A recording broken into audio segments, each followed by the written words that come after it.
All right, everybody, welcome into the final edition of Road to the Blue Map in the year 2023. Caleb Brooks, Bo Starkey here with you to break down all 7 of our upcoming AHSAA state championship games this week that will take place at Bryant-Denny Stadium. Before we get started, I want to thank our sponsor. You can see right there in the bottom right corner of your screen, Rohogo Vacation Rentals. We appreciate their sponsorship with us. They are located in the northeast part of the state up here around Gadsden, Guntersville, all in between. Look, it's a perfect time of year. Come visit the mountains up here in northeast Alabama and celebrate Christmas with your family up here. Come up and spend a weekend before Christmas that you want to spend with your family, whatever it is. Come in, enjoy it, and Rohogo Vacation Rentals will point you in the right direction to be able to do that. We appreciate their sponsorship with us here with Average Joe Sports Talk. We appreciate Wes Long and everybody involved with this whole entire year. Little Pink Houses, the Henry House, Wenzel's Oyster House, Rohogo Vacation Rentals, River Rocks Landing, where we were at 2 weeks ago down there in Gadsden. We wouldn't be able to do this each and every week without Wes Long and all the different things that he's involved with and being able to support us here. We also appreciate Watkins Heating and Cooling and appreciate Brad Watkins. We'll have his segment later on in the show as well, and he brought us our 5 games of the week every single week during the regular season and has been a part of our playoff run here. And I know he's excited, Bo, as the Fife Red Devils back in the state championship again this season. He'll be making his way over to Bryant-Denny Stadium. I know he enjoys that part of it as well. I ran into Brad going into an Alabama game this year, and he was excited to be going in that time, and I'm sure probably even more excited to go watch his kid have the opportunity to go win a state championship this year. So we appreciate him and appreciate all you guys watching and being with us each and every week right here with Road to the Blue Map, allowing us to talk about all these games with you, break down all these games for you, and so that you can kind of stay up to date with what this is each and every week, throughout the AHSAA season and what we've had going on. So it's been a fun year, Bo, and here we are, final week of the year. We get to wrap things up with the Super 7. Next week we'll have the Alabama-Mississippi All-Star game that'll take place in Hattiesburg. You'll have your North-South All-Star game as well, and we'll be getting done with this 2023 high school football year that seems like it really just started just the other day. Yeah, it's been a roller coaster ride. We've had some ups, some downs, some surprises, some blue bloods has came through, and again, shout out to the sponsors, what they've done here. Wes Long stepping out, Jordy, his wife as well with the Little Pink Houses. It's been a phenomenal, and we thought you and I both talked about where we're going to close the show at. Well, we wanted the Soprano House. The official name of this house is the Windsor. I guess you call it Windsor House. Yeah, the Windsor House. It's located, 4025? It's 4025 Windsor Drive in Guntersville. It is a house for rent. You can do like weekend stays here. You got a pool, you got a hot tub. We're sitting in, I guess, what you would call a Florida room overlooking the Guntersville skyline. Mm-hmm. At night. You can see the entire skyline. It has a, let's see here, a full kitchen outside basically. It has another dining area outside here. I got to look on 2 different sites, and it's over 7,000 square feet here. Wow. I believe it's a 5 and 5. So if you have kids and you want to throw a Christmas getaway party or just a weekend getaway with multiple families, kind of Home Alone-esque, this is your place to be right here. So no better place. I call it the Soprano House because it's got a Tony Soprano vibe type to it. Looks like it from the outside, the vibe, the pool, everything looks like Tony Soprano's house if you've watched Sopranos. But yeah, I'm excited, man. This has been a great year of football, and I'm ready to dive into these games. And not that I want our show to be over with, but when you get to this time of year, I think we're all kind of ready to see who's going to be crowned. You want to keep dragging it on, but at the same time, you want to get this over with in a good way. You want to see who is the champion. So we're at that time now. No more debating who should be there, who is going to go. We know who's going. Now is it who's going to win. We hope you can kind of get a decent little view of, kind of what's behind us here. And you maybe can't see it as well from this angle, but you can literally overlook and see different houses and different businesses and things all down below. I mean, you're basically overlooking the whole entire city of Guntersville from up here in this house. So again, you can Google it online, look at how to rent it, and come up here and visit. It's a perfect place to come. I've been trying to tell you guys for 16 weeks now. I mean, Guntersville is maybe the most hidden, best vacation spot in the whole entire state of Alabama with Lake Guntersville right here. You ride into the city, you know when you're here because the lake is right there on either side of you as you're driving over the bridge. And there's just really not a better place to come and visit and go be on the lake, especially in the summer, early fall, early spring, those type of times. So, great place, Bo, for us to end off this season, talk about all 7 of these games, and really dive into what we're going to have take place there at Bryant-Denny Stadium. And before we get going with the boys' games, we don't want to, forget about our flag football games as well.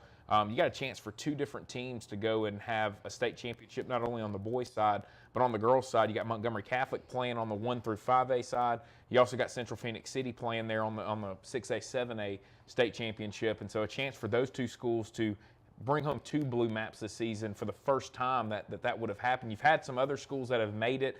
Auburn's girls were there last year. They ended up winning in the girls' side but losing on the boys' side. You got a chance for the first time since we incorporated flag football to have 2 different schools go and take home a blue map in 2 different, in flag football and in the boys' football. And, what an accomplishment that would be for those 2 schools. We've seen it last year in the Final Four with Hoover. They won the girls and boys in 7A. So, yeah, it would be a tremendous accomplishment for both, especially anytime you can be kind of a pioneer, so to speak, somebody early on in something like, these girls' programs are in this flag football venture we're going on. And from the looks of things, it's not going away. It looks like it's actually gaining momentum, which is a positive. And it's an outlet for the girls who don't play volleyball, who may play some other sports. A lot of these girls are track stars, and they don't do anything from the time school starts till spring. So this gives them an outlet to get out there and show their speed. And I'm gonna be honest with you, Caleb. If I was a track coach somewhere, I would be dipping my head into some of these games to see some of the separation and footwork and agility and balance that some of these girls does have, and look at them about how good are they in track. It may bring somebody up who maybe don't run track, but possibly could. I think you're going to see that as this thing continues to go on. Yeah, I'll tell you another thing. Central Phoenix City's really built itself up on the softball side of things as well. From what I've been told, most of their girls are from that softball team. And, it's crazy. So that just kind of shows you, if you can find a sport that is able to play that time, this time of year, and go and just find a group that has a winning mentality, it can do a lot for you. And I think that's what Phoenix City is showing this year. I know Montgomery Catholic has some volleyball girls involved. They've gotten a lot better in girls basketball and softball as well. And so Brad Watkins making a huge difference for them. Yeah, we appreciate Brad Watkins tuning in. We talked about his business earlier. Again, we'll have their segment a little bit later on, and have them as the sponsor. We appreciate Brad being with us this whole entire season. He was with us throughout the playoffs last year, with us throughout this whole year. We appreciate you, Brad, and good luck to you and your son's team as y'all go up to Bryant-Denny Stadium, look to get another state championship there with Coach Benefield and the Fife Red Devils. And then Jason Pruitt, yeah, he said, "How's the weather up there, guys?" Pretty chilly. It's chilly, but we're in short sleeve shirts. Bo's got shorts on. I mean, it ain't bad for this time of year. I mean, for it to be December, for us to be able to sit out here like this, I mean, I don't love the cold weather. And so if it was freezing, I promise you we wouldn't be out here. But it feels great up here. And I can tell you, I mean, this is a place from about March, I mean, in which if you want to come visit in the winter, I mean, I'm just talking about being able to get in the pool and get in the water and stuff from March to, about November is probably a perfect place to come to. But even if you just want to come enjoy the time up here and, if you don't mind the cold, yeah, and you got a hot tub over there as well. So, I mean, like Bo said, it's 5 bedrooms, 5 bathrooms. You've got couches and stuff that other people could sleep on. I mean, you could get a group of people and come up here and rent this for the weekend and have a great time. It would be great for a family reunion. Yeah, a Christmas party. Family reunion. I mean, whatever. So, again, it's 4025 Windsor Drive in Gunnersville. And, make sure 7,000 square feet. Yeah, and, Bo calls it the Soprano House, but I'm telling you, if you watch the Sopranos, then it's very similar to what Tony Soprano had. And it's really kind of gives you that feel, of what you kind of saw from his house in that movie, so or in that TV show, excuse me. But Bo, great time of year. Getting into these state championship games, we're going to start. So here's the order we're going to go in to let you guys know. We're going to go in order of what the Super 7 is going to be. So if you don't know how the Super 7 is going to be, on Wednesday, 1 o'clock, you'll have your 1A through 5A girls flag football game. Right after that at 3:30, you're going to have the 7A, the 6A and 7A girls flag football game. And then at 7 o'clock that night, you'll have the Central Phoenix City and Thompson football game to get things kicked off. The 7A state championship always starts on Wednesday. And then on Thursday, you'll have all the odd-numbered games. So you'll have 3A to get things started at 11 o'clock. You'll have 1A to follow there at 3 o'clock there at Bryant-Denny. And then that night at 7, we'll have a great one there in our 5A state championship. And then on Friday, you'll have your even numbers. You'll get 4A to get the day started there at 11. 2A will follow there at 3 o'clock, and then we'll wrap things up with Bo, a fantastic 6A matchup, Saraland, Clay Chalkville. Going to be a lot of fun to talk about that one, and going to be a lot of fun to watch that one on Friday night as well. So it's a great week of matchups. You got 9 football games you can watch. If you have the chance to go to it, I suggest going to it. It's a lot of fun to be there every year. Even if you don't have a rooting interest of a team, just being there, watching some of the best high school teams. And, look, if you're a team out there that, you're wanting to be on this stage, why not come experience it early so you kind of know what this is like and go see, hey, this is what these teams look like. This is what we have to get to if we want to be on this stage. And going to be a lot of teams that have a ton of experience of being in the state championship stage playing here this week. Yep, I'm ready to roll. Let's go ahead and dive into it, brother. Looking at 7A, Phoenix City, they're going to take on Thompson. This is the matchup that we have been waiting on all year, Bo, when you really think about it. It's no disrespect to any of the other 7A programs, but when we saw Phoenix City beat Hewitt 48-24, that really stuck out at the beginning of the season. They've scored over 40 in every single game but one, and that was their last one against a very stingy MGM defense. But I also don't know that Phoenix City ever felt threatened enough in that game to have to show a ton on offense. They may have been saving some things for Thompson this week. You look on the other side for Thompson, Coach Mark Freeman. They were tied at half in their first-round game with Vestavia, beat them 20-0 in the second half. Trailed 10-0 last week against Hewitt, or 2 weeks ago against Hewitt-Trussville. Came back in that ball game and won that one 21-10, scoring 21 unanswered. We've seen now this is the third matchup in the last 5 years between these two teams. They're 1-1 against each other. Phoenix City had a dominant win back in 2018, a game that, Thompson, Talia Tungavailoa was injured going into it. You had a couple other players that were hurt for them that were big-time players because they put everything into beating Hoover that season. But from that point on, they've gotten back to the state championship. They've won 4 straight. Right now, Thompson is the standard here in the state of Alabama, but Phoenix City looking to be the only team that could beat them in this state championship matchup twice over this last 6-year period. I think it's the matchup that everybody's been waiting for. There's 2 matchups in this one. Patrick Nix and Mark Freeman's the first one. That's the one everybody wants to see. Is Patrick Nix for real? Is the Central Phoenix City team for real? Is the South as good as the North for real? And you ask all those questions, why? Because Thompson's won the last 4 in a row. And they've done it in a pretty dominant fashion. Yeah. They've left no doubt, except for the debacle with the field goal or whatever, which also led to Coach Etheridge coming there, so it could have been a blessing in disguise. So with that being said, this is the stage where they're actually coming into this game as a favorite. Mm-hmm. All right, that's number one. Number two, you got Thompson, who people have been questioning all year. They don't look the same. We've been out there at practice, and we've seen their offensive line. It don't look like a Thompson offensive line. We've seen their defensive front. It don't look like a Thompson defensive line. We've seen chinks in armor. We've seen them lose on nationwide TV to a 6A team in Clay Chalkville, and that's not nothing to hold your head down about. And this ain't a shot at Clay, but in the years past, that wouldn't have happened. Yeah. It wouldn't have happened, but it did happen.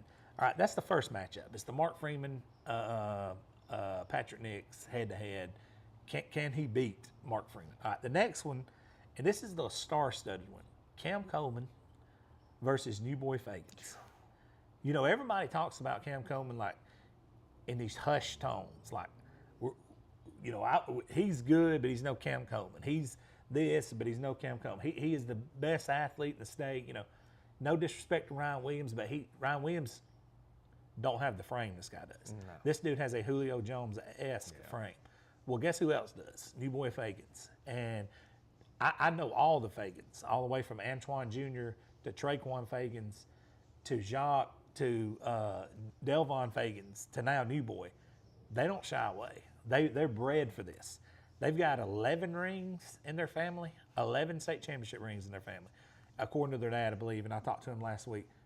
But this is the matchup you want to see if you're a college coach. You want to see these two guys go at it. This time last year, there was a star born in Trent Sebring that's not going away anytime soon. He's going to be a 5-star. He's going to be recruited by every college in the nation. And he was born on this stage last year by the performance that he had. He broke the 7A touchdown passing record. He can't hide no more. There's no more hiding him. He's circled, and that's the guy they have to stop defensively. But on the other side of the ball, the matchup, the star-studded, we can say our name players on that. Those are the two big things that jump out to me is the Patrick Nix, Mark Freeman, and then the new boy versus Cam Coleman. And then at the end of the day, it's going to come down to this, Caleb. MGM, like we've seen in these playoffs with a lot of people, showed how to slow this Central Phoenix City team down. They held them to 21 points last week. And you say hold them. Yeah, I say hold them. That's hold them. That's less than half their average. They're averaging 44.6 points per game. But Thompson's only allowing 10.2, so something's got to give there. It's going to come down to execution, who runs the ball better, who takes care of the football, and which one of these stars is going to step up and win. Because I think the coaching aspect, although Mark Freeman's got more championship, I think coaching X's and O's, schematically, this is going to be a draw. Yeah, no, I agree with you on that. Another big thing is for Phoenix City, you got to look back. I know, that was a whole different coaching staff with Jamie Dubose being there. All these guys that are seniors were 8th graders, so some of the even younger guys were 6th graders at the time. But you got to look back and see how, hey, we've done this before. We beat this team on this stage pretty handily, made it not look very good. We've treaded these waters. Yeah, before. And so for them, that may give some kind of confidence where you're not going in with that bright-eyed, oh, this is Thompson. Kind of look that, Auburn didn't go into the first year when they should have beaten Thompson. But I think last year there was maybe a little bit of that from that team where they knew they had blown it against them. They knew how good Thompson was last year and Peter Woods and those type of guys up front. And nobody, Trent Seaborn was good in the regular season, but nobody saw coming what happened with 4 touchdown passes in. And so that surprised them a little bit. I think Phoenix City knowing what's coming now and kind of getting to look at this group throughout the year, and even though Thompson's won their game, they deserve a ton of credit for that. It's not on the dominant level that it's been with some of these past teams, and so that may help Phoenix City a little bit, not having that fear factor going in. 2 things going before we get out of this game. One, you just mentioned it. Going into this game, people knew who Trent Seaborn was, but they didn't know who Trent Seaborn was. After the game, it's undeniable, which has led him to this star-studded career that he's on. All right, that's number 1. Somebody else in this game wants the same thing to happen. Here's the stage to do it. Number 2, I actually was at Auburn last year and hung out with Coach Swag and Etheridge before the game. You was there. You could just kind of sense. Yeah.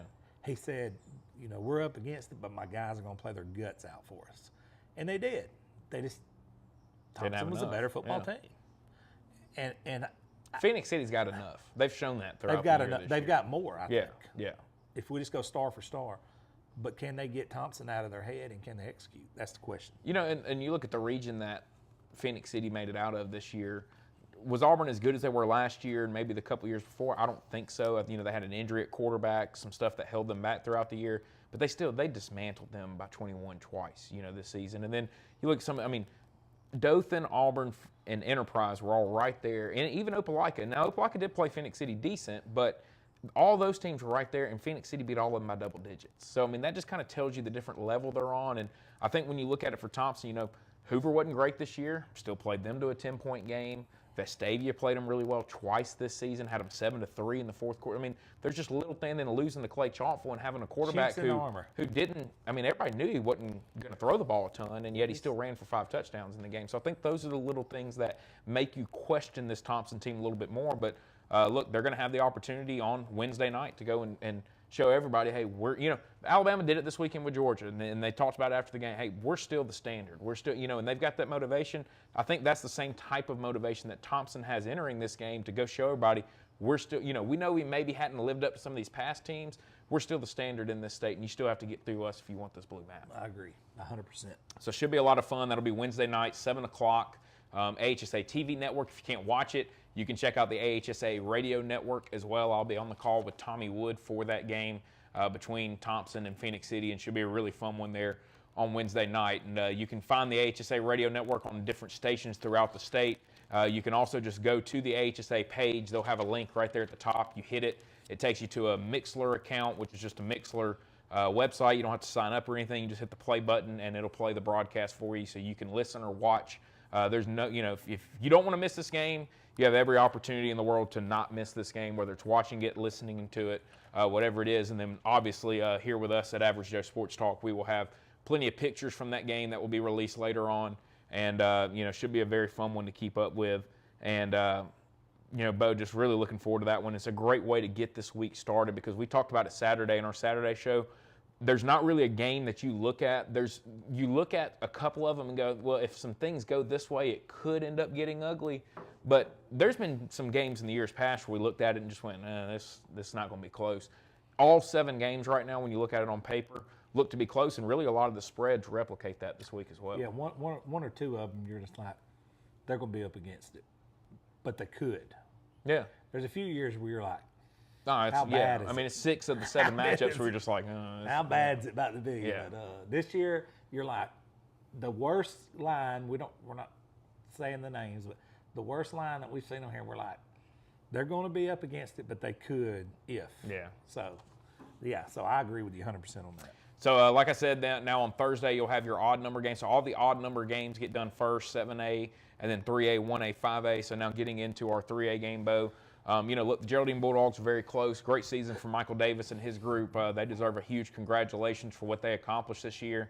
They beat 2 of the teams that are here playing in Bryant-Denny Stadium and could have been one of the other teams playing as well. So, I mean, what a year for them. What a huge accomplishment. But a big game here between 2 private schools, Mobile Christian, Madison Academy, and 2 programs that know what it's like to be on the stage. Madison Academy's gotten it done before. Coach Ronnie Cottrell there on the other side for Mobile Christian looking to finally get his first state championship as a high school coach. And he's done everything you can do as a coach. Yeah. Just has not won a state championship as a high school coach. So, yeah, Ronnie Cottrell with all the experience and everything and know-how that he has, this is probably one of those crowning moments for him as a coach overall to capture that elusive state championship in the blue map, considering what he's done at the college level and how well his name, when you speak his name, everybody knows exactly who you're talking about. Yeah, I mean, it should be a fun one. Coach Goolsby on the other side there for, Madison Academy has done a great job this year as well. It's been a staple. Yeah, no doubt. And so, Bo, when you look at this matchup, I told you guys on Saturday, hey, about 3 weeks ago, I would have looked at this and said, hey, it's going to be a tight, 10-7 ball game or 14-7 ball, something along those lines. But all of a sudden, as the playoffs have gone on, we've kind of seen maybe these defenses aren't as good as we were thinking they were, and some of the level of competition throughout their region play maybe helped them look a little better. But you got to give the offenses credit. They found a way to score enough points, and these 2 teams have just found ways to win all their games to get here and compete for a state championship at Bryant-Denny. Starting with Madison Academy, the 2 teams they've beaten the last 2 weeks goes without saying.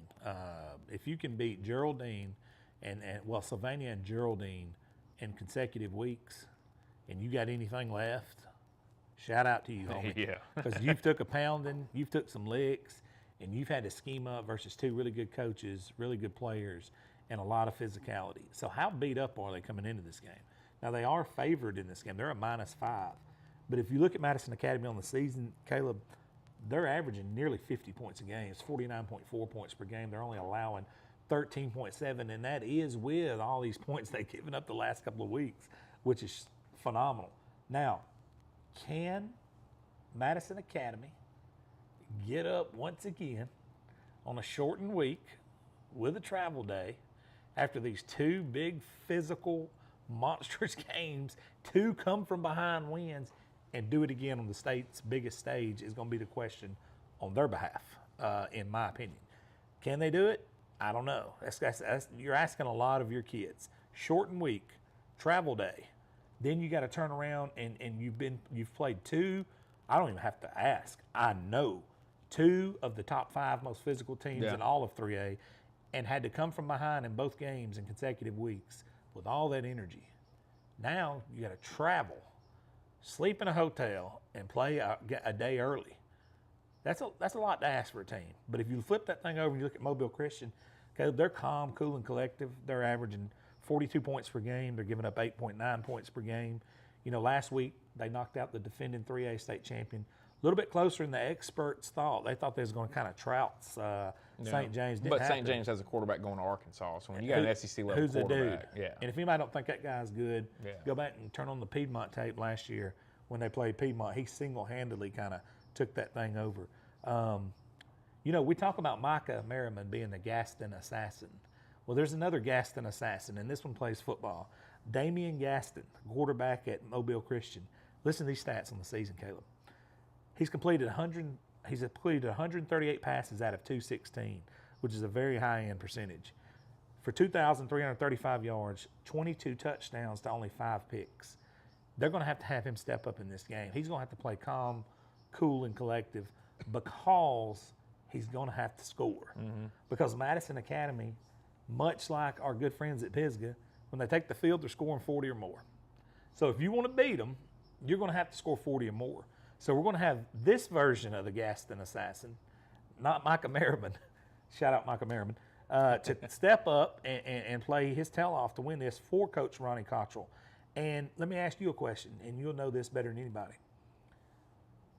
When you haven't captured that blue map, there's something else you have to defeat, whether it be mentally, whether it be emotionally. There's something else that is not inbred in you. Like when Fife goes there, they already got an advantage. Thompson goes there, they already got an advantage.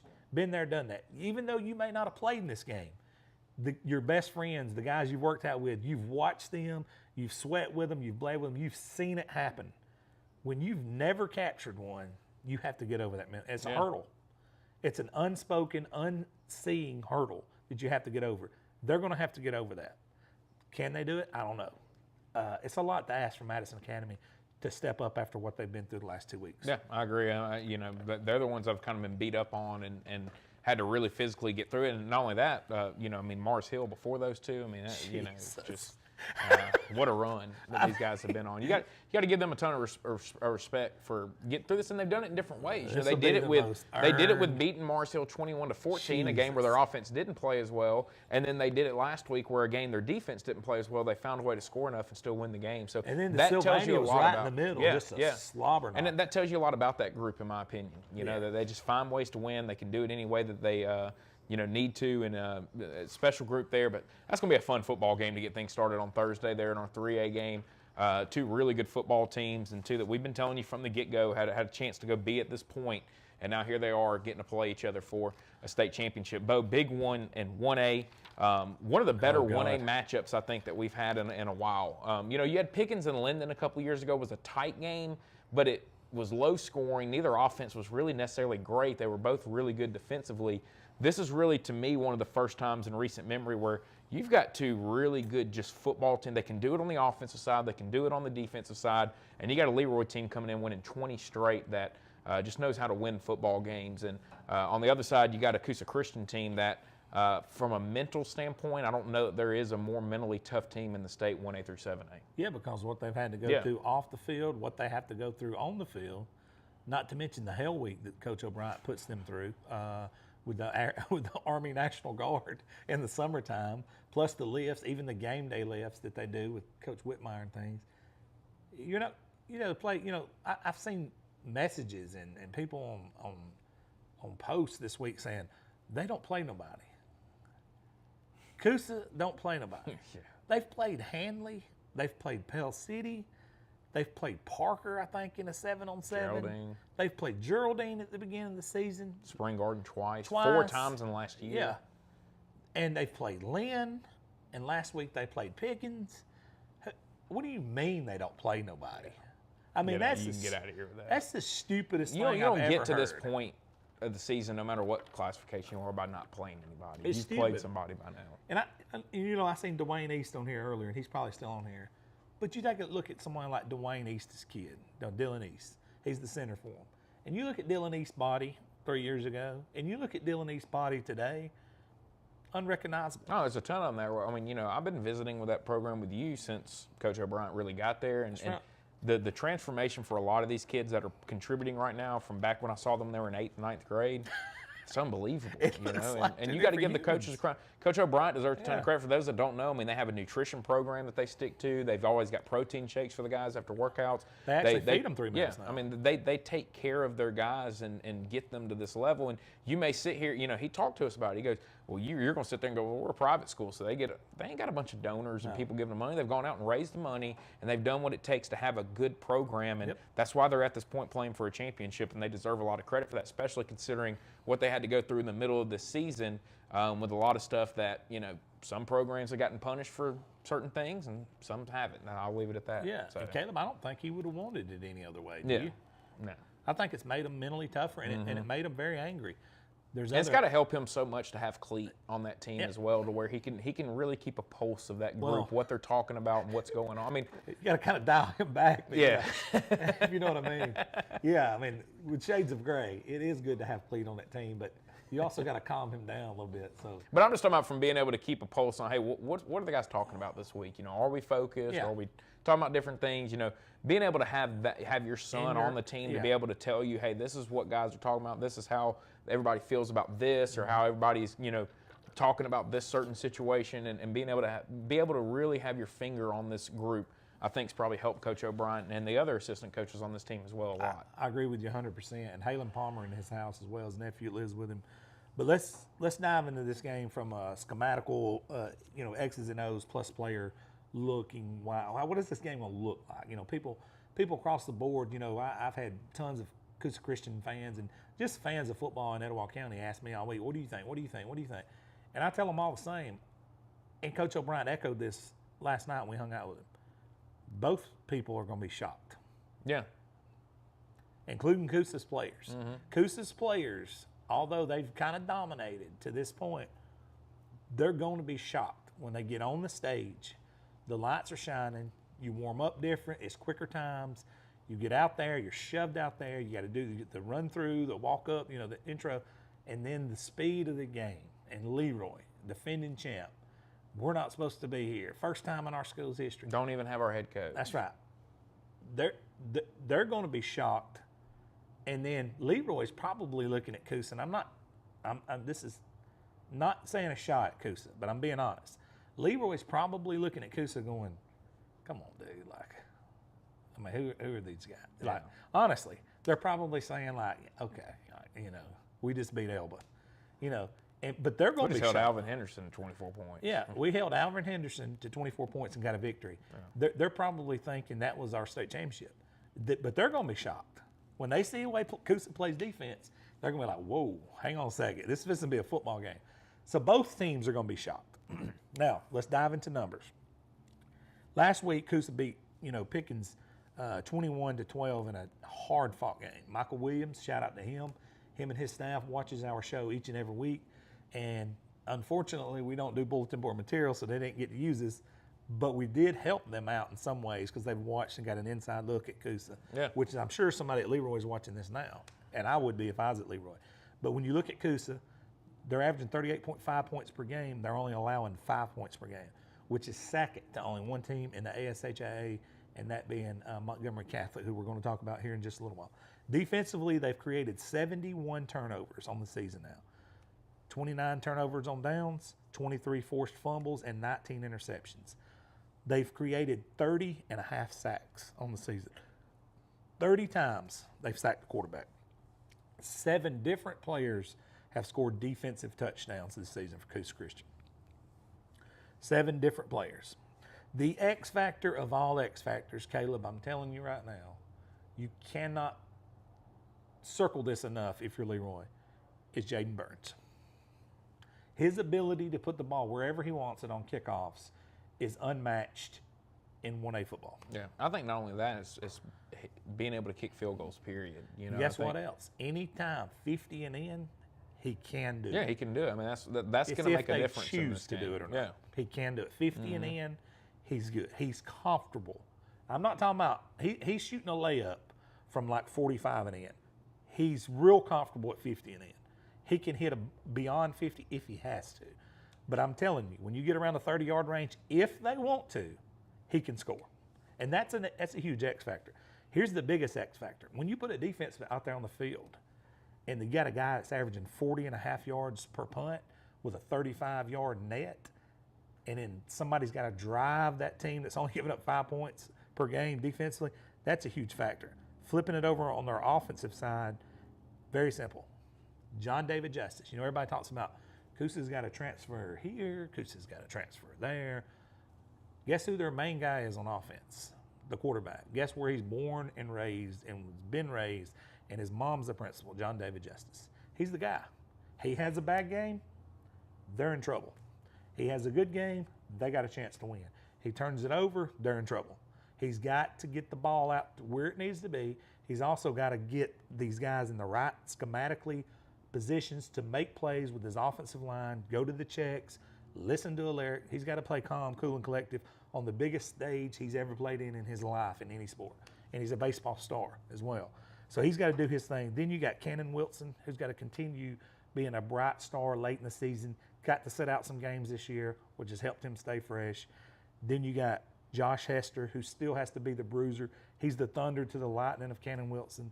Then Cleto Bryant, who probably has one of the brightest football minds, 1A through 7A I've seen. Put him at any position, his IQ is top of the charts. Yeah. At any position. He's going to have to touch the ball a lot. That's what we're looking at from them. Let's flip this thing over to Leroy. Leroy on the season. Coosa fans watching this, you probably want to listen in what I'm about to tell you. They're averaging 38.1 points per game offensively. They're only allowing 10.5 points per game. Last week, we talk about betting lines and things like that or whatever. The line on the game last week, they were a double-digit underdog. What happened? Well, they won. This week, the lines come out, and it's plastered all over Leroy. They're almost a 2-touchdown underdog, 13-point underdog this week. Is that rat poison for Coosa? That's the first question. Second question is, that thing's plastered everywhere. We're the defending champions, and we're a 2-touchdown underdog for a team that's never been to a state championship game. That's what they're saying right now. Coosa's going to have to defeat the heart of a champion. They're going to have to beat the heart of a champion. Leroy has proved they have the heart of a champion. Without question, Caleb. You've got to beat that. You've got to overcome their heart. We seen it last week. Dude, ScoreStream announced Elba as the winner. Yeah. 24-20. Yeah, I was texting you saying. You sent it to me and said, looks like they're going to play Elba. And I said, no, I don't think they are because we're watching on NFHS and they're about to score and win. Yeah. You didn't believe me. I didn't believe me because I'd seen the final. Yeah. I seen the final. But then I seen on NFHS, it was the other way around. You've got to defeat that. I don't want to butcher this young man's name, but I got two kids I want to talk about right here. Braden Huberner, I believe is how you pronounce it, their quarterback. If you're a Coosa fan, you're going to want to circle number 17. He's their quarterback. He's the guy that gets the ball out to the receivers. He's the guy that's going to control the clock. He's going to control this game for them. He's a very good athlete. On the season, he's completed 97 of 153 passes. They don't ask him to win every game, but he does what you're supposed to do as a quarterback. He's a field general. He's got 27 touchdowns. To listen to this, Coosa fans. You've created 71 turnovers in the season. This guy's got one pick. Out of 153 passes, he only has given up one interception. Running back, Malik Howell is the guy that Coosa has to stop. They're going to have to make them. They can't defend two things all night. Yeah. They got to take one of them away. I think they need to stop the run first and make them pass and get in some long passing situations. Malik Howell has 157 carries on the season for 1,109 yards. He's averaging 7 yards a touch and 19 touchdowns. The guy you have to circle. His name is Taylor Crumby. He's number 3. He's a wide receiver of theirs.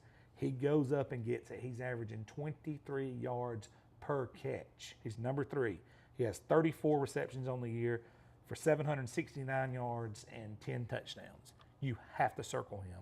That's the guy Coosa has to stop. He's their number 1 target. He's their playmaker. He's averaging 23 yards every time the ball hits his hands. He's number 3. That's who you got to blanket. That's a good breakdown on that one. No doubt about it. We fortunately got to talk with Coach O'Brien last night and doing the Coach O'Brien show, and he was very complimentary of this Leroy team and what they've been able to accomplish. And so, like me and him talked about, this is all you can ask for: a chance to knock off a team on a big winning streak. The team that is the defending champs. There's nobody that can say that you didn't. Leroy got upset. You didn't beat them that year. So, had Leroy been there, you've got your chance now to go and knock off the defending champs, knock off the team that's been the king of 1A for really the last 2 years with how many games they've won. And really, really big chance, I think, for Coach O'Brien and his group to set the standard for this program going forward that is really just going to continue to improve over the next couple of years. And, yes, they'll have to move up to 2A next year because of competitive balance. But I'm going to tell you, this team's going to be prepared to move up to 2A. And this is going to be a program that's not going anywhere for a long time. So, and Leroy's not going anywhere for a long time. And for those that maybe haven't heard us over the last couple of weeks talk about it, head football coach is out on active duty right now. We don't even, they don't even know where he is, and he's able to FaceTime in and kind of go over the game plan with them and talk with the team through the week. But he's not there on game nights, and you got to give the coach has stepped up and taken over for the team this year a ton of credit to keep these guys focused, continue doing what they've been doing, and get them back to this point. And so you said it this week. It's two. Yet no mystery. These two guys are playing for a state championship. You got two military leaders. Yeah.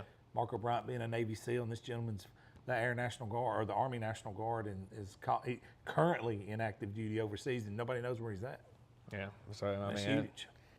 Two mentally tough teams, and going to be a lot of fun there in the afternoon slate there on Thursday afternoon at 3 o'clock when that game will kick off. So, Bo, this is a game that a lot of people have been looking forward to.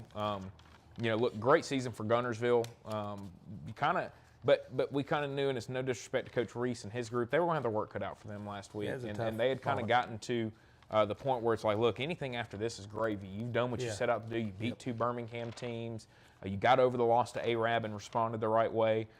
If you can find a way, great. If not, it's a great season, and it was a great season for Guntersville. So congratulations, Coach Reese, and we appreciate having him on last week to talk to us about that game and stuff. But we knew Ramsey was going to be a lot. They can do a ton offensively. And this should be a fun game with the Gulf Shores team, who also can kind of replicate a lot of the same stuff that Ramsey can. But we've seen this Ramsey team on a big stage multiple times, and we know that when they play up here, they've played against Auburn, they've played against Parker, they've played against Pleasant Grove, they've played against Mountain. I mean, they've played all these different teams over the last couple of years where they've seen the biggest stage.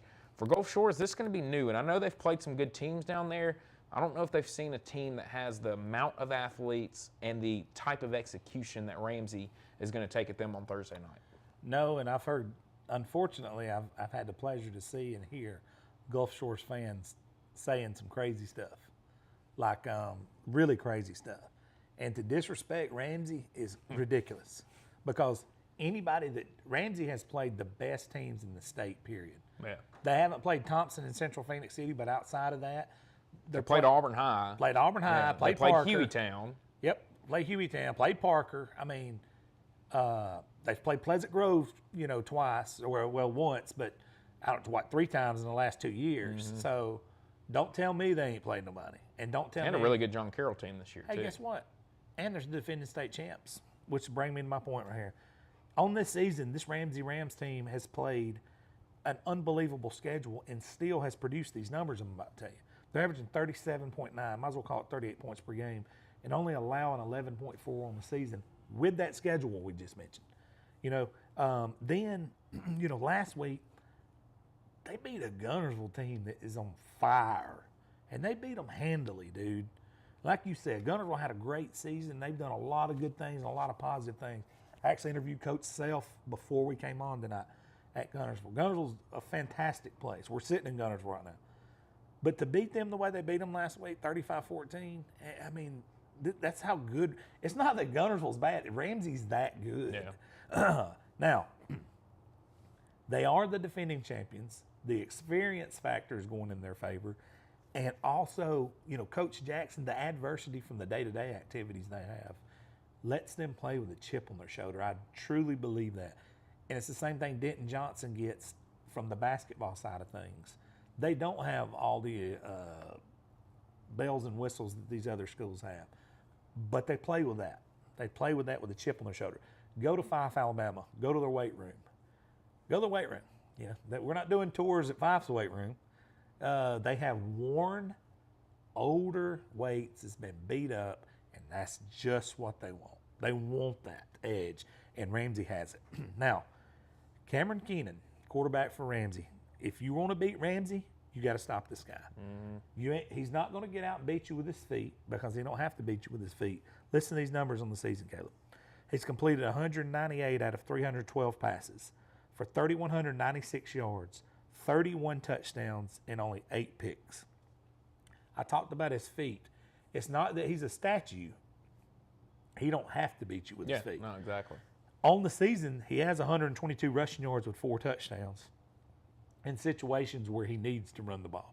Like if everything breaks down, he'll take off. But I will tell you, I did the Moody game with them earlier, and that was a game where they finally did incorporate some read option and things like that. It's like I compared it to Alabama with Jalen Milroe this year, where they waited to that LSU game and finally kind of pulled it out at the right time. I think you're seeing Ramsey doing that with Cameron Keenan. They're starting to get his legs involved, which just adds a whole nother dynamic to this offense. Yeah.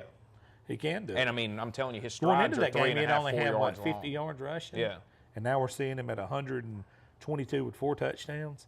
There's 2 wide receivers, Christian, number 7, and Tramel Washington, number 5. Who will be the fastest player on the field? 100%. Yeah. He's smaller.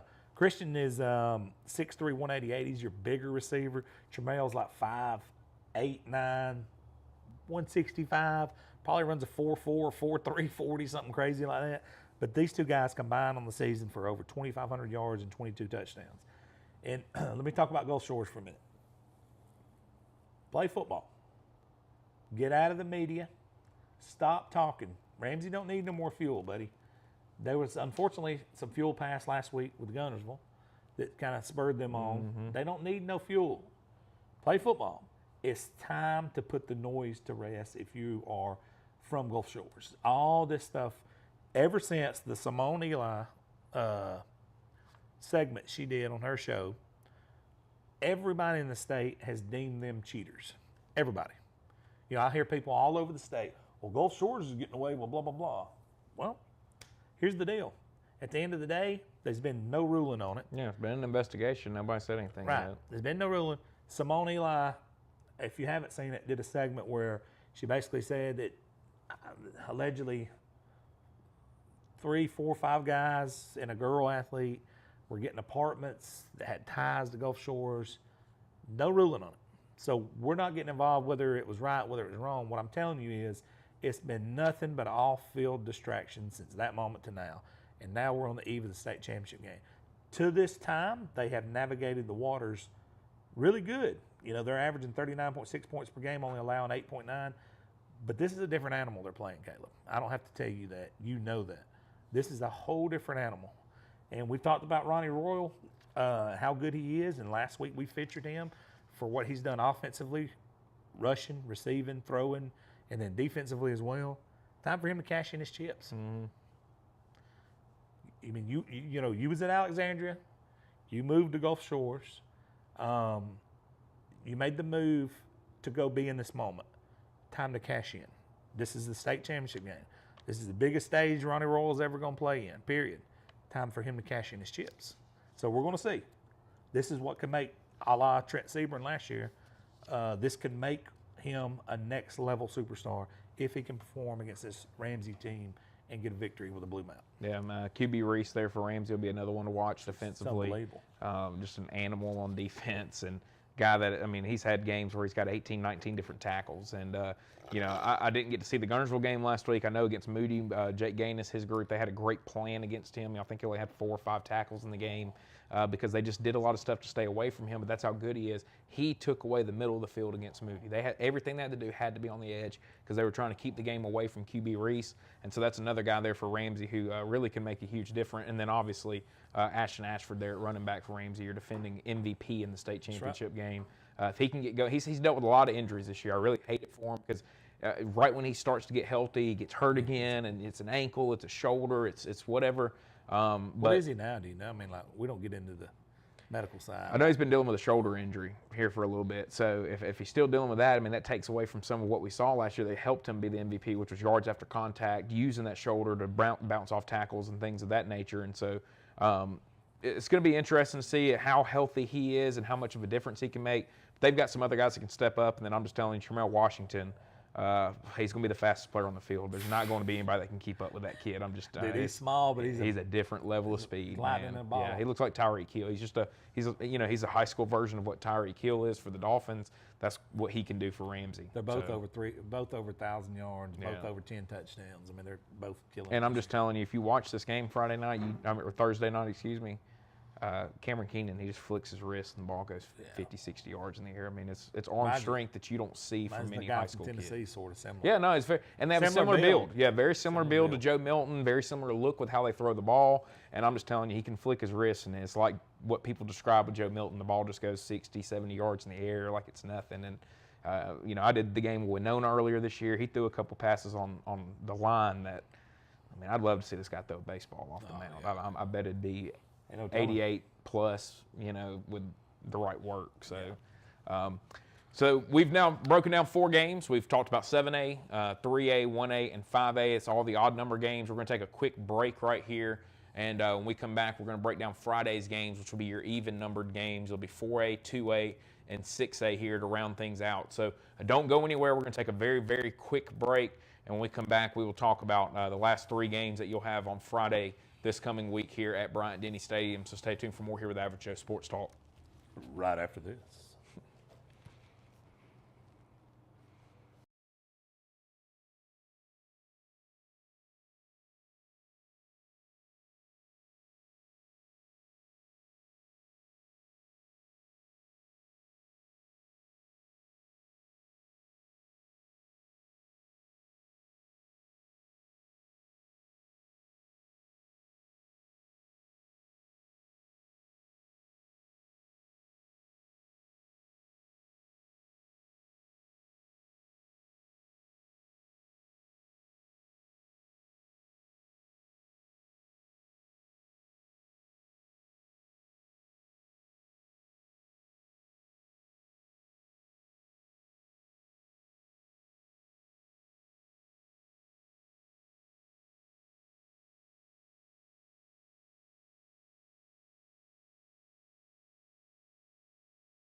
Welcome back in.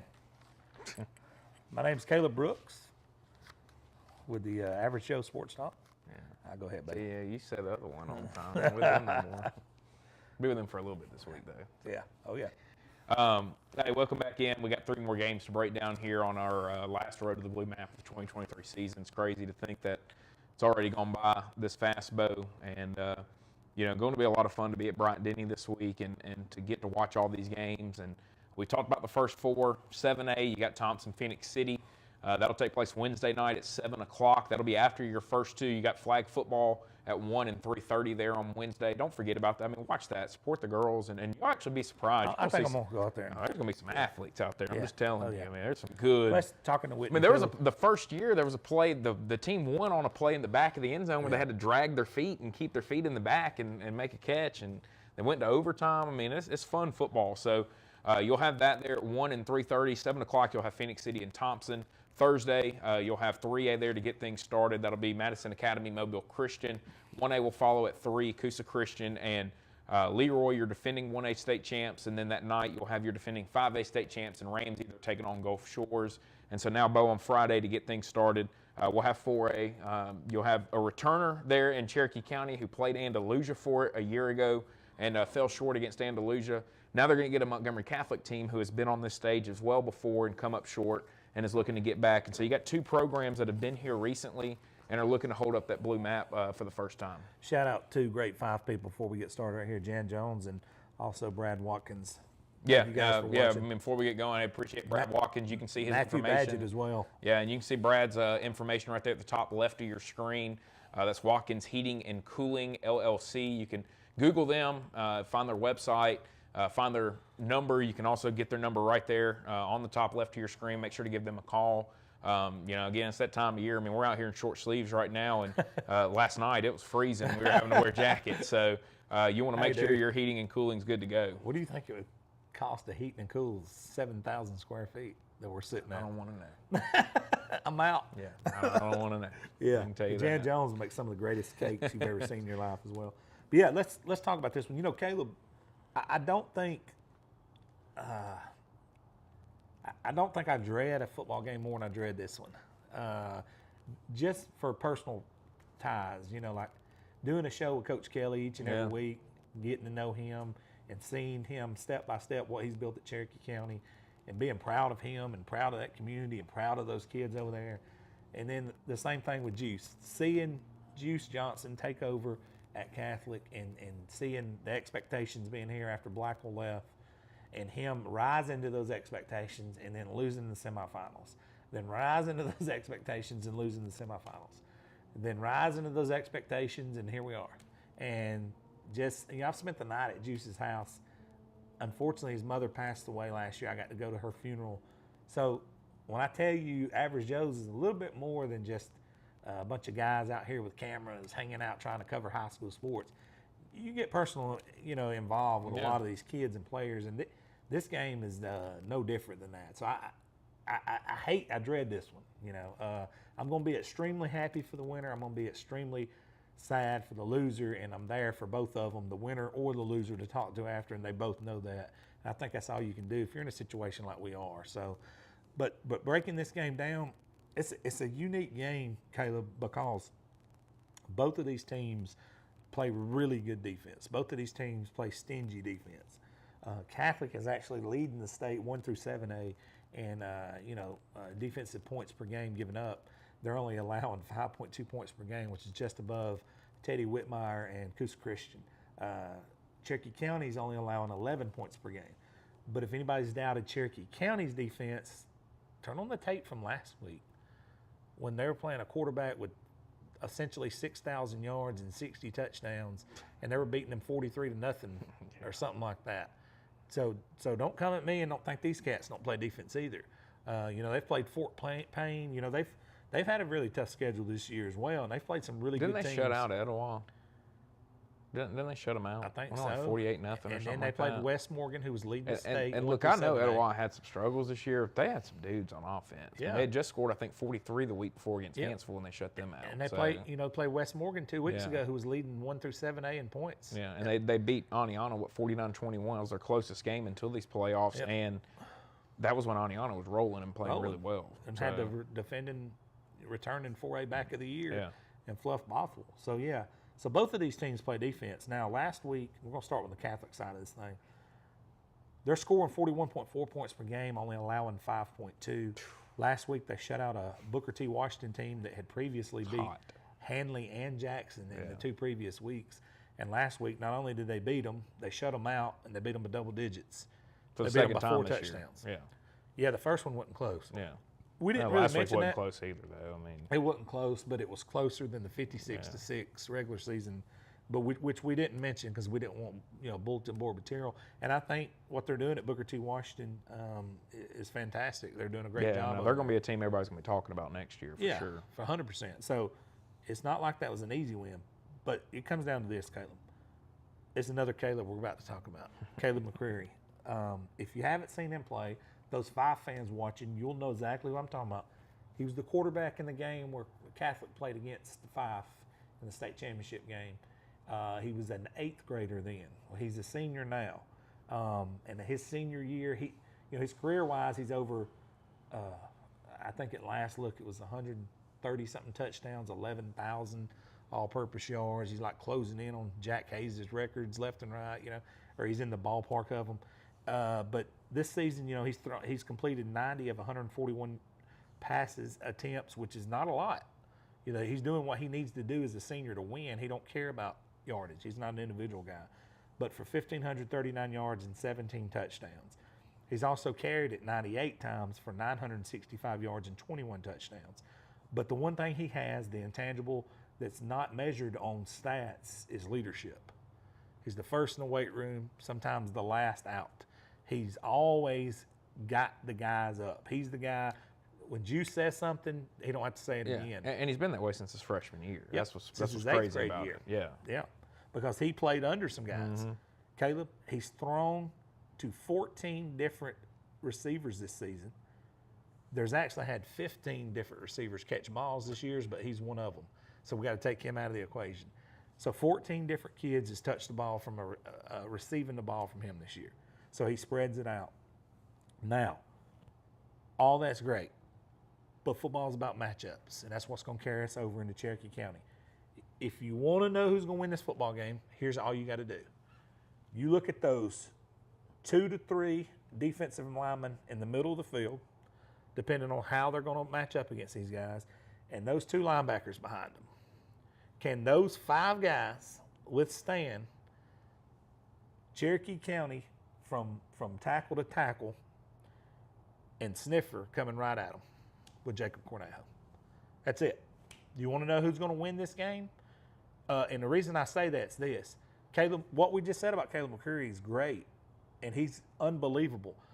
But if he's sitting on the sidelines watching Cherokee County play offense, he can't do nothing. That's how you defend him. You want to defend him? Let him watch the game. Let him sit over and watch the game. Jacob Cornejo on the season is sitting at 2,500 rushing yards, 31 touchdowns, and he's averaging 10 yards per touch. So he's averaging a first down every time he touches it. You got to stop Cherokee County up front. Period. That's it. There's no mystery. You either get that done or you're in trouble. But Catholic has the most stingiest defense points per game wise in the state of Alabama, 1 through 7A. 1 through 7A.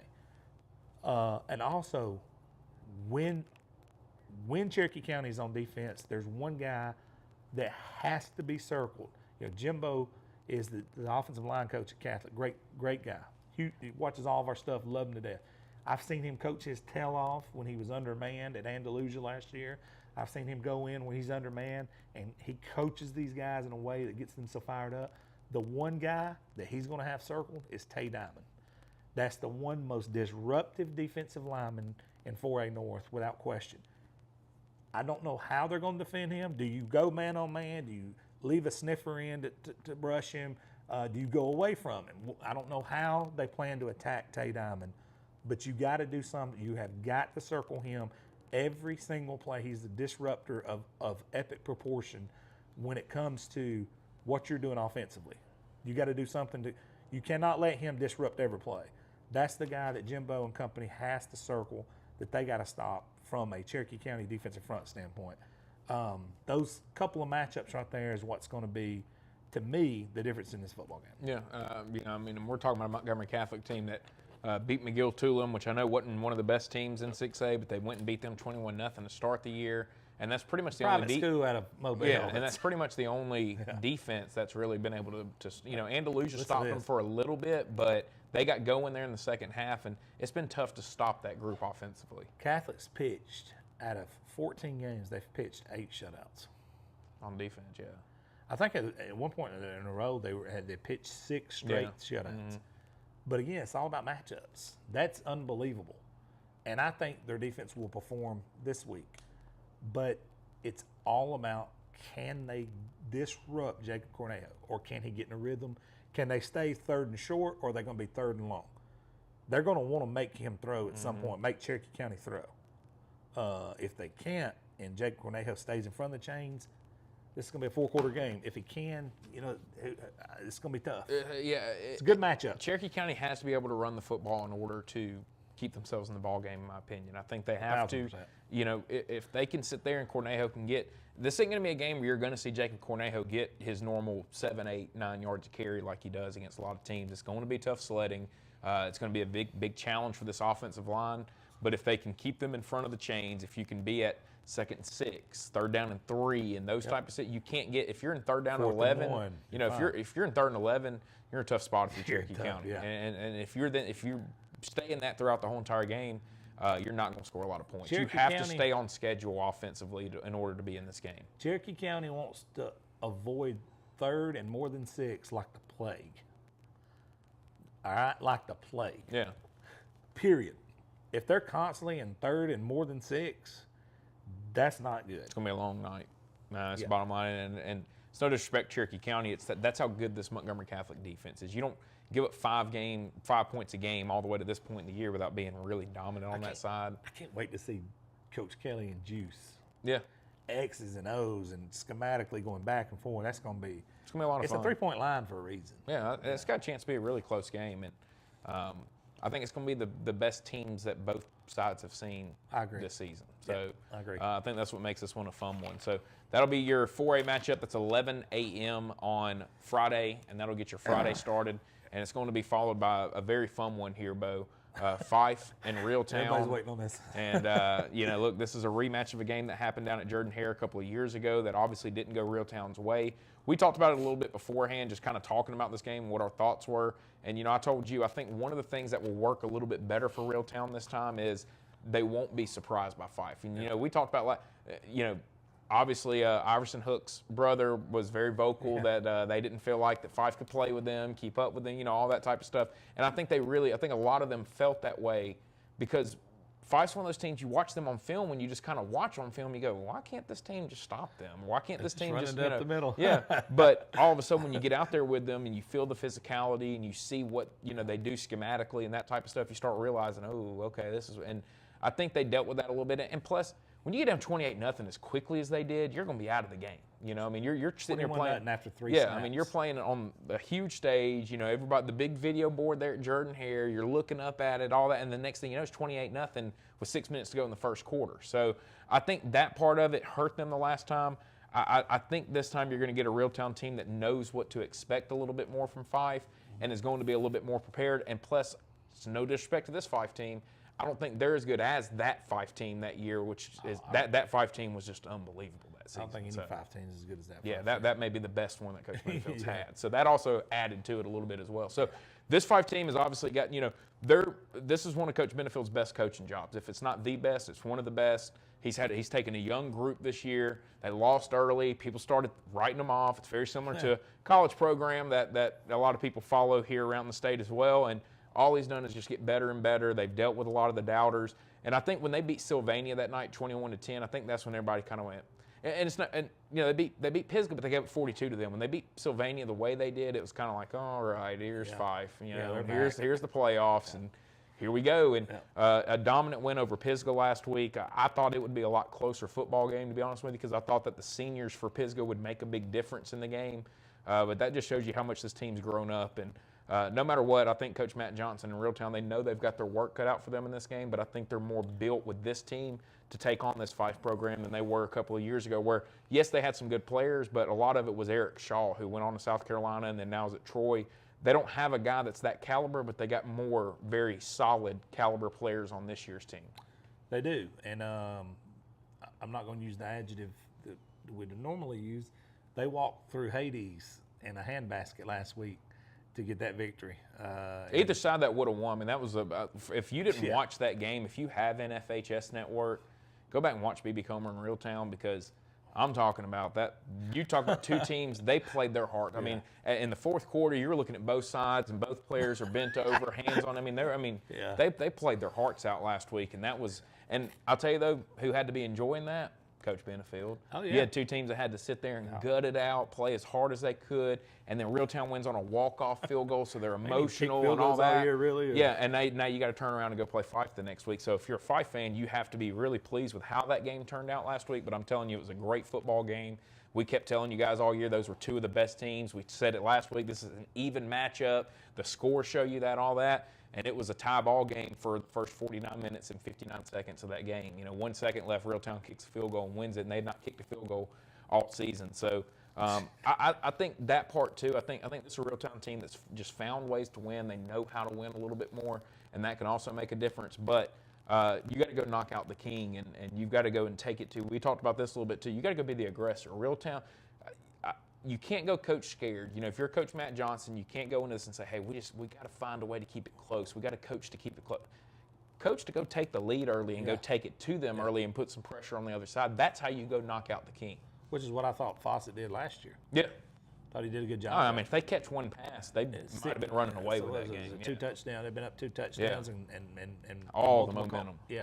And a couple 2-point conversions as well. I was like, yeah, that's what they did last year. But when you get to breaking down this game, you mentioned it. You have to get over the mental hurdle. The mental hurdle is there, whether you like it or not. Whether you like Fife, and there's people out there who absolutely can't stand Fife.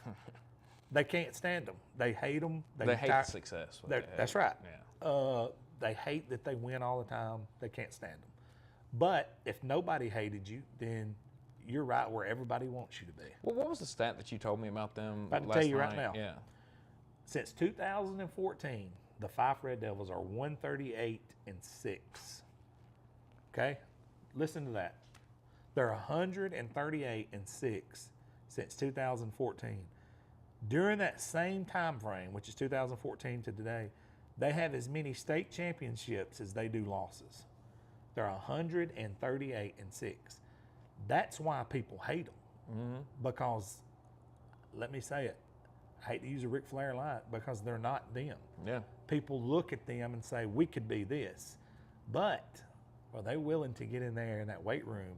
Are they willing to go out there and run that hill? Are they willing to do these bullet drills?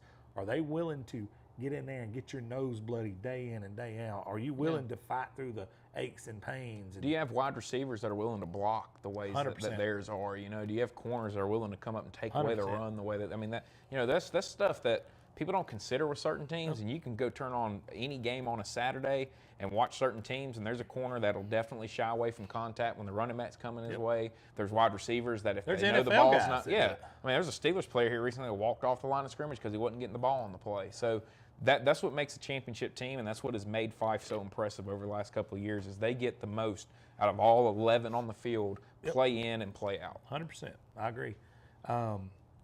Listen to this. It's like a broken record. We talk about stars over and over, but there's a reason. There's no way on this planet there's not a human being in Reeltown, Alabama tonight that has anything to do with their football team that does not know the name Logan Anderson. And there's a lot of them who's watching this show. Here's why they know who Logan Anderson is. According to my stats, and they're pretty accurate or they're right on top of it, this man has 2,598 yards, might as well call it 2,600 yards on the season, Caleb, rushing, and 43 touchdowns. Last year, I had to look this man in his eyes as he was sitting up on the training table with crutches and his leg propped up, and I went in there and hugged him, told him I loved him, and he would be back here. And I meant that. And I'm not a prophet, but he's here playing tonight, so I know what this means to him. Wasn't he wanting to not play football at one time? Do I have that right? Well, he had moved to Auburn and was playing football, and then he came back up. That's probably what it was. You know, he was with his he'd moved down there with his mom, and he came back, you know, when Peyton went to Auburn. So, he had left and then came back. Okay. But once he got back up here, he's been rolling ever since. But I don't want to sit here, because I got to break down Reeltown right here, and they got some really interesting stuff that the Fife fans are going to want to hear too. There's another gentleman that we haven't talked about a lot this year, but we really need to. And I made one post about him, and the post reached 40,000 people. His name's Simon Hicks. Everybody knows what his brother did in this situation last year. He was the running back who had, 43 carries, 5 touchdowns, 200, whatever yards last year. It was the most gritty Rocky Balboa-esque performance I've seen in a long time. But Simon is a guy that is much like you talked about, that is out there willing to block for Logan. He's also willing to stick his nose in there and make tackles against guys. He's willing to take on lead blockers. He does all the intangible little things behind the scenes that needs to be mentioned. That's why we're mentioning him. He's a utility knife. He's a Swiss Army knife for the Fife Red Devils. High football IQ, can play multiple positions and does on both sides of the ball. They're going to need somebody like him. But the one guy I think they're going to have to count on, we talked about him earlier this year. I said arguably he may be the best football player in 2A. If not the best football player in 2A, he may be the most valuable football player in 2A, especially to this Fife Red Devils club, because they're having to mentor so many young linemen this season. Tucker Wilkes. I think in order for Fife to win this game, he has to be undeniable. And it's a lot to ask for a young man for him to be undeniable, but I think he has to be undeniable not only on the offensive side when he goes and blocks, but on the defensive side as well. He has to demand a double team from what we've seen from Reeltown, and he has to completely destroy what's in front of him on the offensive line. That's a lot to ask for a young man, considering this real town team and what I'm about to tell you about them. So those are some guys that we have to have step up for them if they want to win this football game. Those are the three guys that has got to step up and play with their hair on fire to beat this real town team. Now let me talk about this real town team. On the season, Caleb, this is some scary stuff. They're averaging 42.6 points per game. They're only allowing 12.8. Last week, I've already said it, they walked through Hades in a handbasket and beat B.B. Comer. Not only beat B.B. Comer, but at B.B. Comer. Yeah, and shut them out in the second half. When B.B. Comer was at their best. Yeah. Everybody was healthy. There's nobody on the sidelines. All their dudes were in there. They had the game circled. They had game plan for them. They were rolling, and they went in there and they beat them. Kudos to Matt Johnson. You got to give him props. Hey, and I love Adam Fawcett. Talked to him this week. What Matt Johnson did last week cannot go unrecognized. Unbelievable effort. Here's the thing heading into this game for Matt Johnson, Real Town. Mindset is everything. Does Real Town know they can beat Fife, or does Real Town think they can beat Fife? If you're showing up on the bus for Real Town and you have the mindset, I think we can beat them, you're beat. Yeah. You're beat. I seen what happened last time we played. Nope, you're beat. You have to pull up on the bus with the mindset, I know we can go beat these guys, and we're about to do it. If you show up with another mindset, I don't think you're going to get it done. And look, it is what it is. There's a couple of guys right here that's going to have to play with their hair on fire. And you've seen them play with their hair on fire last week. First of all, Jake Hornsby, the quarterback on the year, he's not a guy that's going to stat stuff you to death, but listen to these numbers, Caleb. He's 51 of 179 for 944 yards, 14 touchdowns to only 3 picks. But he gets the ball out where it needs to be. Behind him, number 9, Arthur Woods, is their dude, so to speak. He is a dude. He is a dude. 154 carries on the year, 2,147 yards.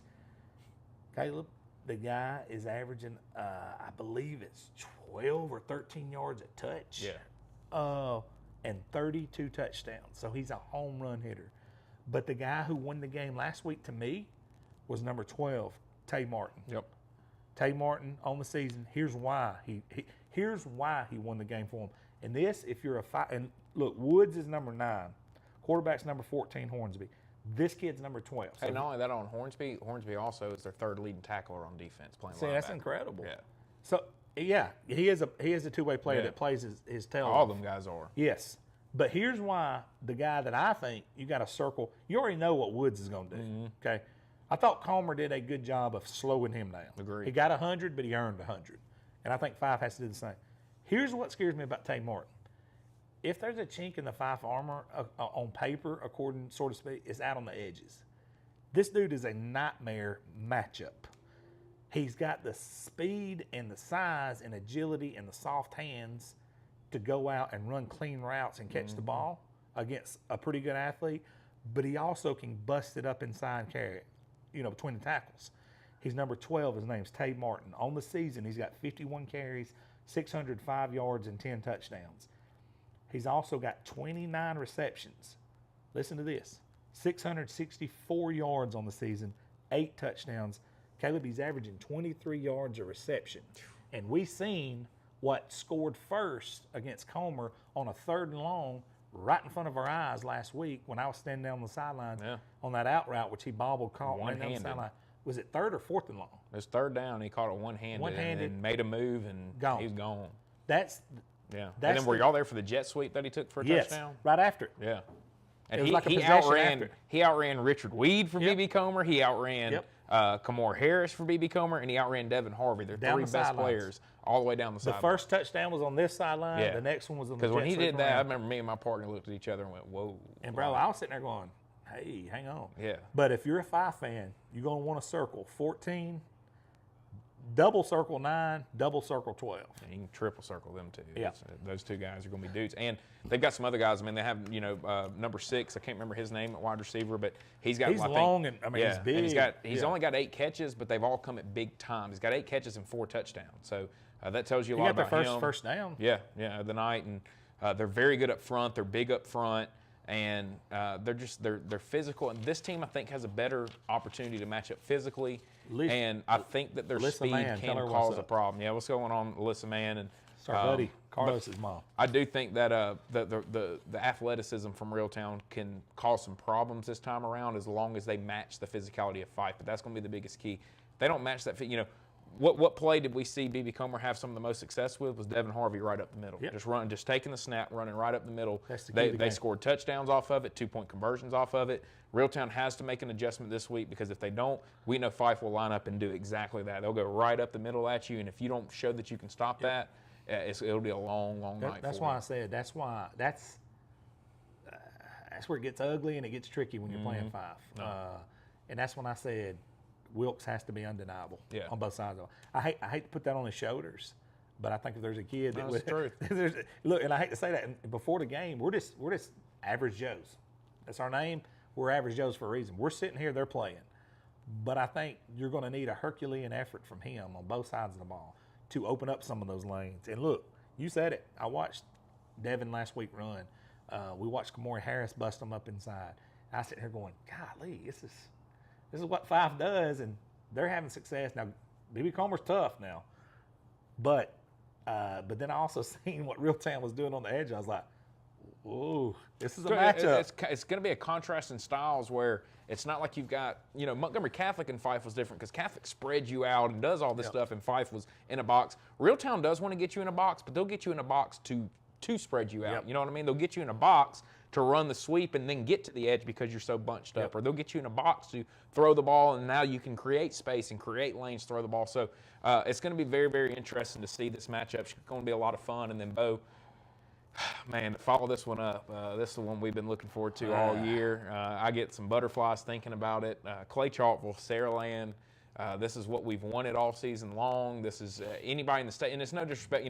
If Parker would have made it, I'd have been happy to have Parker and Saraland make it. If Hillcrest would have beaten Saraland, Hillcrest against any of these teams would have been good. If Benjamin Russell could have made it, they could have been good against it. But this is the matchup that we've wanted all season long, and we're getting it right here with Clay Chalkville and Saraland. And there's some things that kind of got shook up towards the end of that Clay Chalkville game that could change some things for this game this week with where they play some certain guys and how they try to match up some certain guys. Jalen Mbakwe went out with what we were told may have been a concussion, or just they kept him out because they were very cautious, and I think kind of probably felt, hey, we can win this game. We need to make sure he's good to go next week.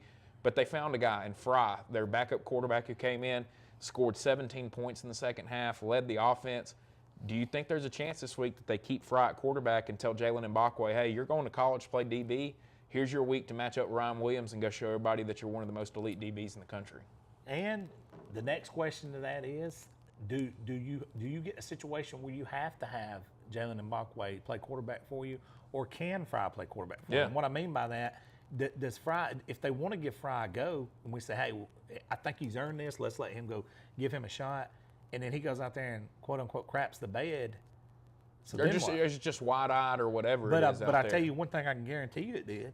It made Saraland's defensive coaching staff prepare probably 15, 20 more hours this week for Fry. Yeah.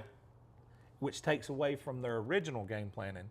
So that gave them something to look at. So I wholeheartedly agree that by him coming in, it's changed the dynamic of the game. Now, this is the matchup everybody wanted. This is the matchup of all the classifications everybody wanted the most.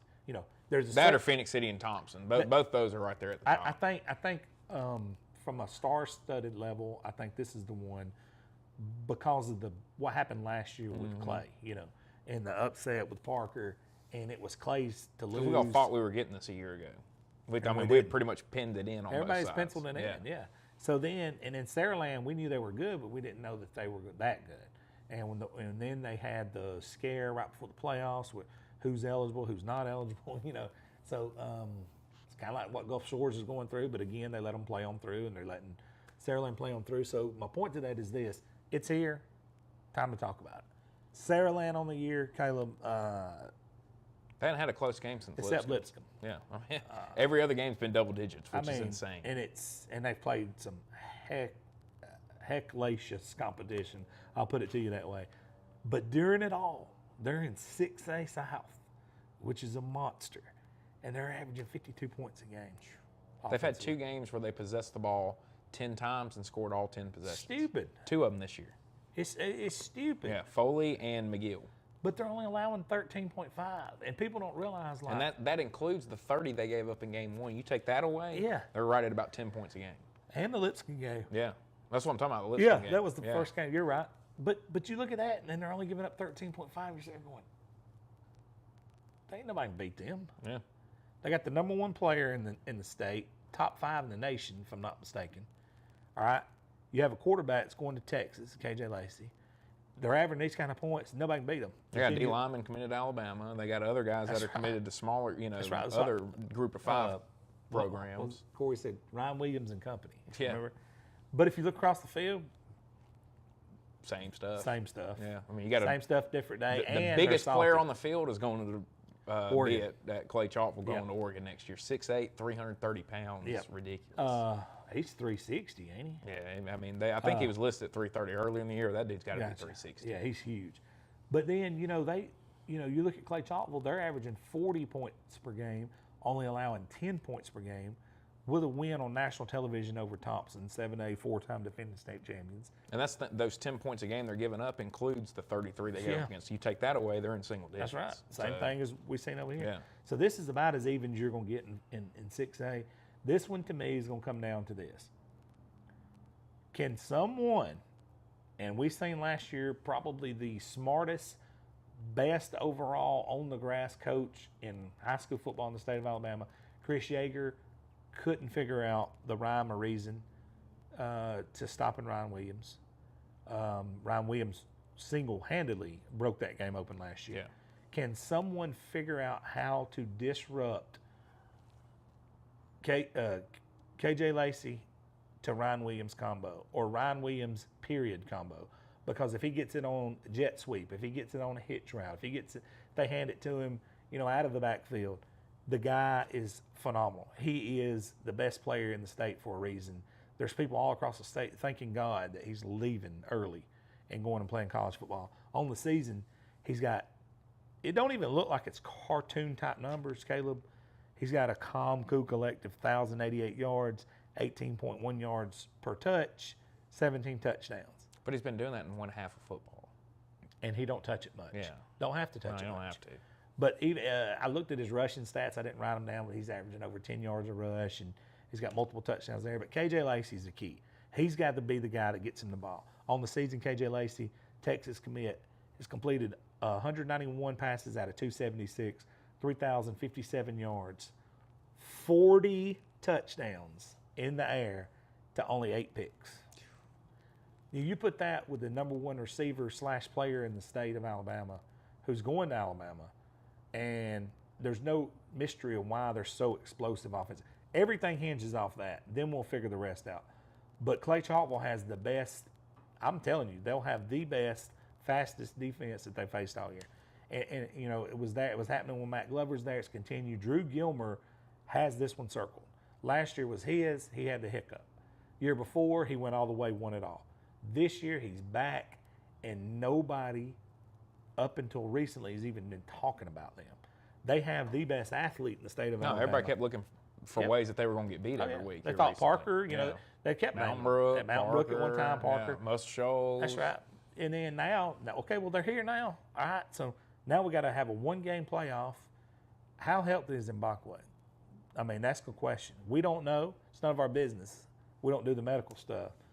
But even if Drew Gilmer is out there saying he's 100%, is he 100%? Is he going to get all the snaps? Is he going to get all the snaps at quarterback? Are you going to decoy him? We don't know. Yeah. That works in Drew Gilmer's favor. Do you move him to only defense for this game and just say, hey, for this game, the way we win it is you playing defense and us going with Fry at quarterback and changing things up. You know, I mean, it's going to be very interesting to see how he's used in this game. It's time for Drew Gilmer to step up, and I think if he can pull this one out, it's going to solidify him without question as one of the best overall football coaches in the state of Alabama, 1 through 7A. I'm not doubting him now, but I'm saying this is going to be one of those undeniable moments because they're an underdog coming into this. All right, they're an underdog. What they did to Pike Road last week, that being Saraland 46-7, was really impressive. But to me, it's not as impressive what Clay did with an injured Mbakwe to beat Parker, who is definitely got as much talent as either one of his team. They beat Ramsey. Beat Ramsey. Yeah. Yeah, and definitely has as much talent as either one of these teams. To beat them 38-17, and they was rolling, I think is more impressive than even that. So this is a great way to close off the Super 7. This could be fireworks on both sides. You're going to see a tremendous amount of athletes on both sides. It's going to come down to execution as usual. Here's another thing, too. You know, Hillcrest was – the final score was 31-21, but they weren't really close in the game. I think it's 28-7 at one point, and, you know, then Hillcrest scored a couple late to kind of make it look a little bit better. If Clay Chalkville can keep it close, and it'll be the first time since that first game against Lipscomb, how does Saraland respond to having some pressure on them and having to make plays late in the game when you really haven't had to do that at any other point throughout this season? That'll be something, too. Since Lipscomb, it hasn't been a they've won every game by double digits. Yep. I mean, it's just been dominant. That's what I'm saying. Like, what do they do in a pressure cooker? Yeah. And look, it is an experience thing, but also this Clay team has experience in this same game. There's 1 year removed from it, so we'll see. I mean, it's going to be a good one.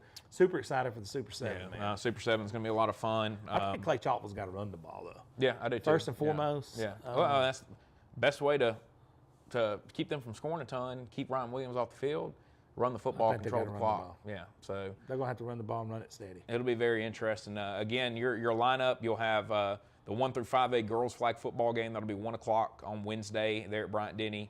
That'll be followed by the 6A 7A game. That'll be at 3:30, and then after that, you'll have your Thompson and Phoenix City 7A game to wrap things up that day at 7 o'clock. And to get our boys' side of things started at the Super 7 the next day, it goes odd numbers on Thursday, even numbers on Friday. And so to get things started, it'll be 3A. They go 3A, 1A, 5A. You'll have 3A at 11, 1A between Coosa Christian and Leroy there at 3 o'clock, and then at 7 that night, Gulf Shores Ramsey will be a very fun one.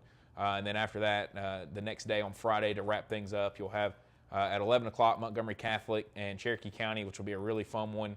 And then that'll be followed by Fife and Reeltown, a great game. And then what we just talked about, Saraland, Clay Chalkville, wrap things up at 7 on Friday. And that'll do it for our AHSAA football season. As I mentioned earlier, you will have the North-South All-Star game that'll take place next Friday down in Mobile.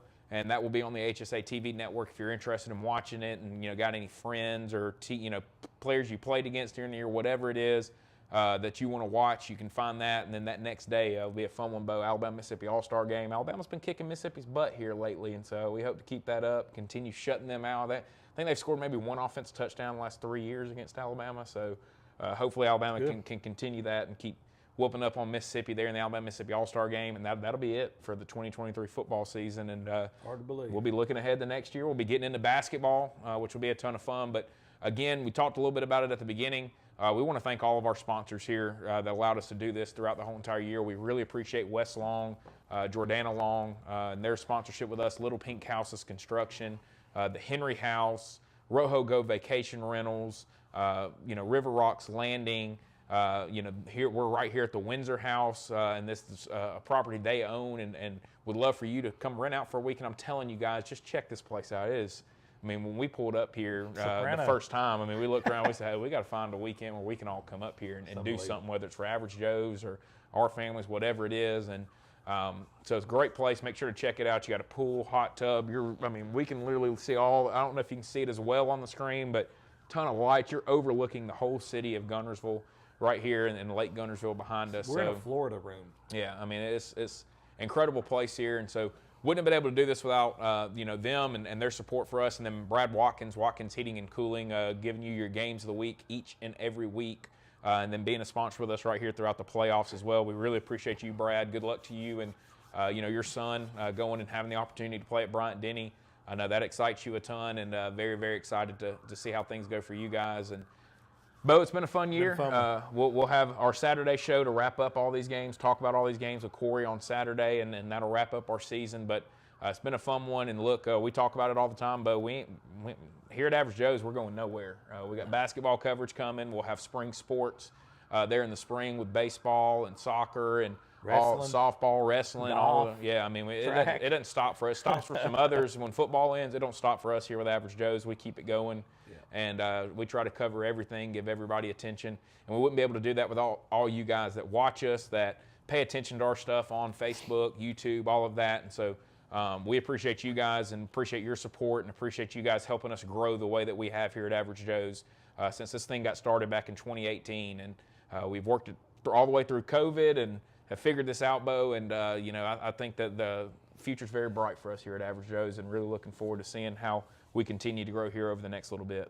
Big announcements coming. Yeah. Can't spill the beans yet, but really, really, really big announcements coming for Average Joe's on a epic proportion. Can't put the cat out of the bag yet, but fisting to blow the roof off of it, and I'll just leave it at that. And just hang in there with us. As Caleb said, football stops. We're just picking up steam. I mean, honestly, it's no shot at football, but we're just. Football is just the starter for us. Just a season out of the year. Just a season. And look, it's no shot at football. We love football, and we think football is fantastic. But we got 7, 8, 9, 10 photographers going out every basketball night at different events, and then then the tournaments, the Final Fours, the Supreme Courts, and then the next thing you know, we're at wrestling events. We're just constantly going.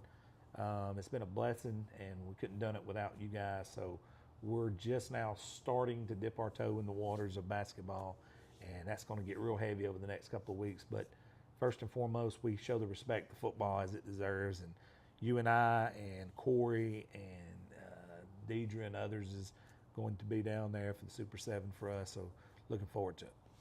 That'll do it for us here. And that'll do it for Road to the Blue Map in 2023. Again, thank you to all you guys. We'll be back Saturday morning recap show. We'll have one more of those as we break down the Super 7 matchups.